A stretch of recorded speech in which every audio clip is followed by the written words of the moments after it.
नमस्कार, विद्या news line में आपका स्वागत है। सबसे पहले आपसे एक रिक्वेस्ट कि ये नया चैनल है, अभी तक यदि आपने सब्सक्राइब नहीं किया है तो प्लीज़ इसे सब्सक्राइब कर लीजिए और बेल आइकन को ऑन रखिए ताकि नोटिफिकेशन मिलता रहे। हम बात करेंगे आज उस चुनाव की जिसके बारे में बहुत कम चर्चा पहले हुई होगी, क्योंकि सामान्य तौर पे निर्विरोध या छोटे मोटे चुनाव हो जाते थे और बात खत्म हो जाती थी। जी हाँ, मैं कॉन्स्टिट्यूशन क्लब चुनाव की बात कर रहा हूँ। जिस तरह की पत्रकारों का क्लब है प्रेस क्लब, तो उसी तरीके से सांसदों और पूर्व सांसदों का क्लब है कॉन्स्टिट्यूशन क्लब। अब इसमें राजीव प्रताप रूडी जो बीजेपी के सांसद हैं, कई बार के सांसद हैं, काफ़ी मिलनसार हैं, मिठे हैं, ठाकुर हैं, तो इस बार उन्हें अपनी ही पार्टी के दूसरे उम्मीदवार का सामना करना पड़ा। उधर से आ करके खड़े हो गए पूर्व मंत्री संजीव बालियान। शुरू में तो बहुत गंभीरता से इसे कोई नहीं ले रहा था, लेकिन जैसे जैसे बात आगे बढ़ी, चुनाव नज़दीक आने लगा, वैसे वैसे ये चुनाव गंभीर होता चला गया। राजीव प्रताप रूडी सचिव हैं, सचिव के लिए ही मेन चुनाव हुआ।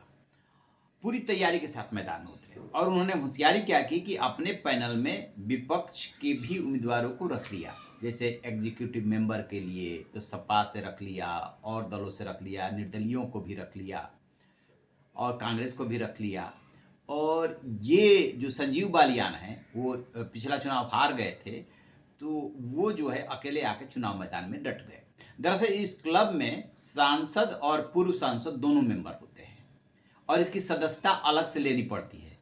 मतलब इसका कतई ये मतलब नहीं कि आप सांसद बन गए तो उसके सदस्य हो गए, सदस्यता उसकी लेनी पड़ती है। तो 1295 इसके सदस्य थे। इसमें जो है 680 वोट पड़े और कुछ वोट अलग से आए हुए थे, वो काउंट हुए तो 700 कुछ वोट पड़े थे, जिसमें कि 102 वोट से राजीव प्रताप रूडी जो है चुनाव जीते हैं और उनका पैनल भी जो है जीत गया है।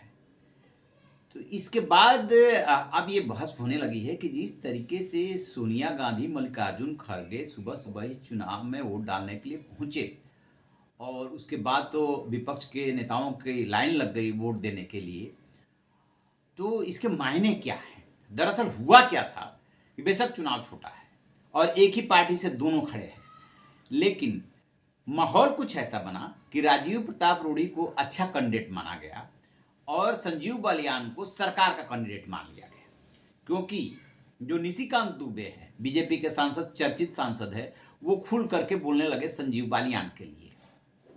इसमें बीजेपी के बड़े नेताओं यानी कि जेपी नड्डा, अमित शाह जैसे नेताओं ने कुछ नहीं बोला, लेकिन आज वोट डालने के लिए दोनों नेता भी पहुंचे। तो इसी से इसकी गंभीरता का अंदाजा लगाइए। कहा तो यहां तक जा रहा है कि जो उत्तर प्रदेश के मुख्यमंत्री हैं योगी आदित्यनाथ और राजनाथ सिंह जो केंद्र में रक्षा मंत्री हैं, दोनों की इस चुनाव पर नजर थी।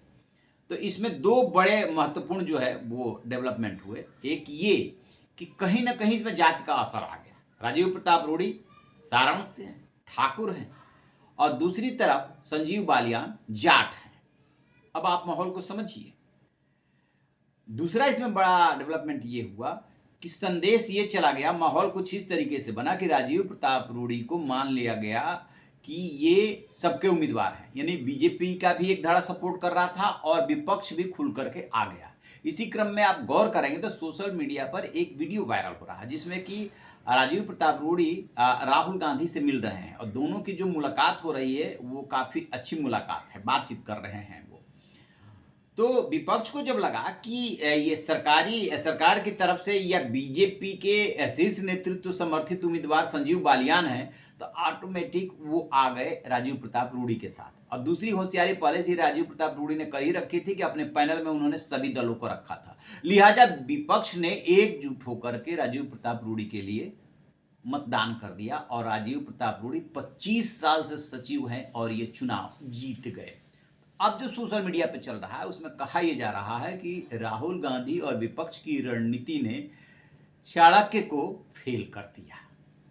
अब चाणक्य कितना इन्वॉल्व थे अमित शाह ये नहीं कह सकते, क्योंकि उनका इसको चुनाव को लेकर एक भी बयान नहीं है। हाँ, इतना जरूर हुआ कि वो और जेपी नड्डा जो पार्टी के अध्यक्ष हैं वोट डालने के लिए आए।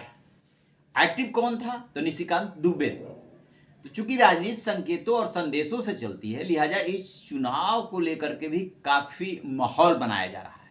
विपक्ष ने एसआईआर और वोटबंदी को लेकर के माहौल बना रखा है। लगातार धरना, प्रदर्शन और इलेक्शन कमीशन को घेरना, सुप्रीम कोर्ट में सुनवाई, और उसी दौरान ये चुनाव हुआ है। और इस चुनाव में बीजेपी के ही एक मौजूदा सांसद और दूसरे पूर्व सांसद के बीच में जो टक्कर हुई, उसमें विपक्ष ने उस सांसद को, उस प्रत्याशी को समर्थन दे दिया जो उन्हें सूट कर रहा था। सीधे-सीधे एक तरह से सरकार को मैसेज देने की कोशिश हुई।